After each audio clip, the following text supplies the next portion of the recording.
Bonjour mesdames et messieurs et bienvenue dans ce flash d'information.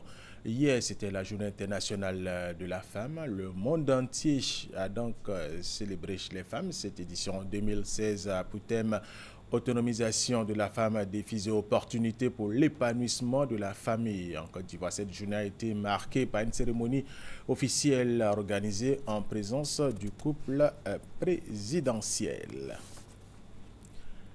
À Monaco, en France, il s'est tenu une rencontre consacrée à la dégradation de l'environnement. Les participants, en grande partie les membres de l'UPF, l'Union internationale de la presse francophone, ont réfléchi sur l'élaboration d'une stratégie commune de sensibilisation pour la préservation, la sauvegarde de notre environnement.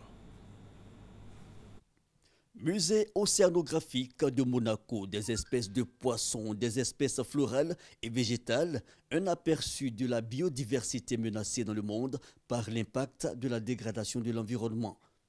L'espace méditerranéen est choisi comme point d'ancrage par l'Union internationale de la presse francophone.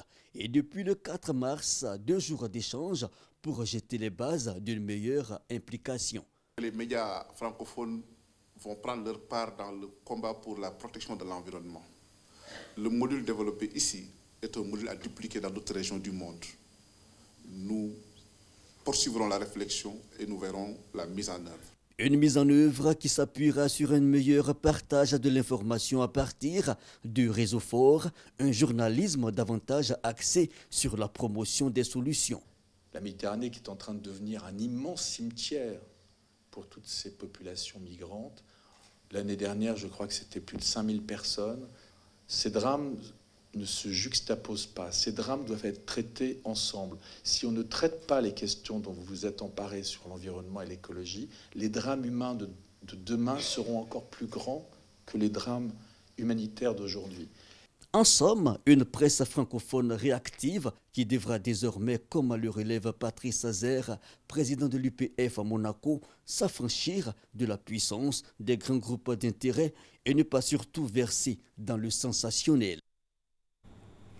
Revenons en Côte d'Ivoire pour parler du Massa, le marché des arts du spectacle africain, avec pour thème Réinventons les arts de la scène. Cette 9e édition a été marquée par la présentation d'une jeune comédienne à Moutati. Elle a présenté pour la première fois La Dame des Fées, un spectacle drôle, tendre et émouvant.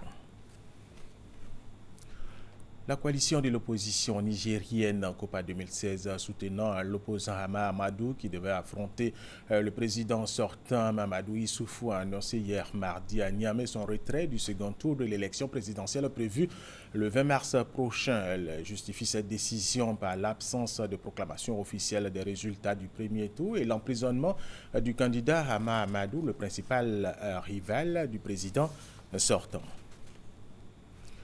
27 millions d'euros, soit un peu plus de 16 milliards de biens, 16 milliards de francs CFA de biens appartenant à l'ancien ministre sénégalais Karim Wade, condamné à 6 ans de prison pour enrichissement illicite, ont été à ce jour restitués à l'État du Sénégal dans 2 sociétés sénégalaises spécialisées dans le service aéroportuaire, et cela selon des avocats.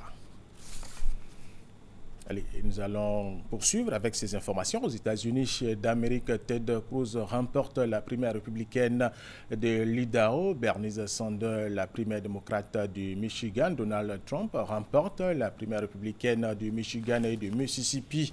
Et Hillary Clinton remporte la primaire démocrate du Mississippi. Donald Trump pour les républicains et Hillary Clinton pour les démocrates sont toujours en tête. Nous allons terminer avec du sport. La Champions League a repris hier. Le Real de Madrid a battu l'AS Roma 2-0. Et aujourd'hui, on aura Chelsea, Paris et Saint-Germain. Et c'est la fin de ce flash d'information. Merci de l'avoir suivi. Je vous retrouve tout à l'heure à 13h.